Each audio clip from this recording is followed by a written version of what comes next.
Hello， 大家好，我是毛毛。今天是5月14号了，也就是我要离开复活节岛的日子了。7号进来，14号走。然后我们青旅的是有一个车可以免费把我们全部送去机场的。在这个机场1周只有3个航班，周一一个，周日一个，然后还有周五一个航班。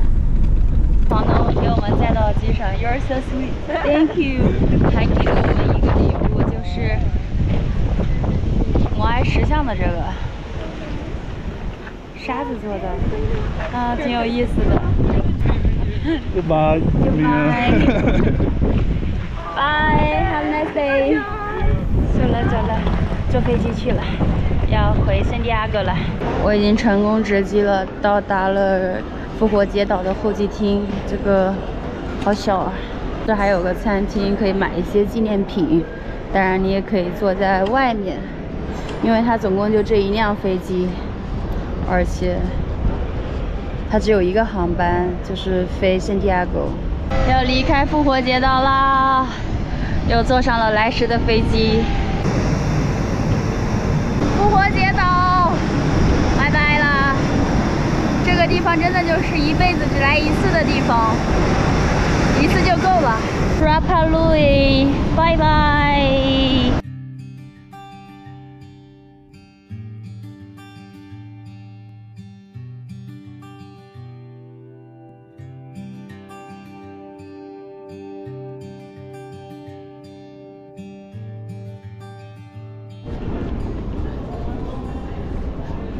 我终于回到了现代社会了，我的手机终于有4G 网络了。在岛上的网络极差，就你只有在镇子上有一点3G， 基本上出去玩就没有网络了。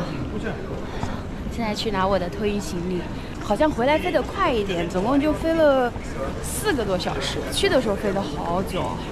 现在是晚上9点了，因为复活节岛呢跟圣地亚哥还有2个小时的时差。之前不是出发的时候说过吗？我这次从去复活岛一共是7、8、9、10、11、12、13、14，8天。然后所有人都说复活节岛的一个消费很贵，包括像我在中间遇到的那几个中国人，他们光买机票就花了1万了，没有买像我一样买到特价机票。而我在这8天期间呢，我出去外面，我有一个小账嘛。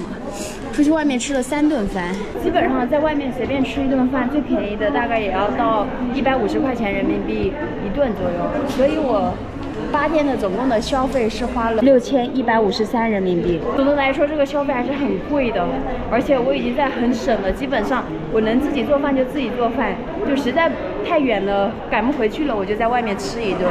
比如说我看个日落的时候，我就在日落的旁边吃了个餐。那一顿这个就贵呀，而且我吃的是当地的特色菜，就是当地不是有那个吞拿鱼嘛，拿那个酸柠檬汁腌的那种，就生吃的，挺好吃的，但也挺贵的。还有就是比如说水，圣地亚哥一瓶大瓶的那种1.5升的水，圣地亚哥卖1200披索，在复活节岛上要卖2800披索。鸡蛋我买的是300披索左右，在圣地亚哥，但是在复活节岛是500披索一个，所以基本上将近翻了一番了。现在呢，我就要回到我圣地亚哥的那个青旅，因为我还放了一半的行李放在那个青旅里面。可以看得到，我这个8天的一个来回机票加住宿是占了个大头。我的来回机票是花了2175。7天的住宿是1450元，所以大头是3625元了。现在呢，和我的室友几个一起拼车去市中心，然后我们可以 share 这个 view， 那能便宜很多。全部塞满了。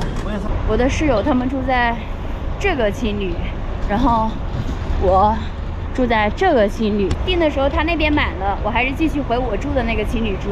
Hola。我在这儿订了2个晚上，2个晚上价格是34刀。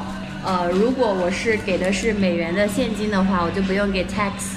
这个就是在圣地亚哥比较好的一个点，因为这个税的话，差不多是在3刀左右，20多块钱，这个钱我就可以省下了。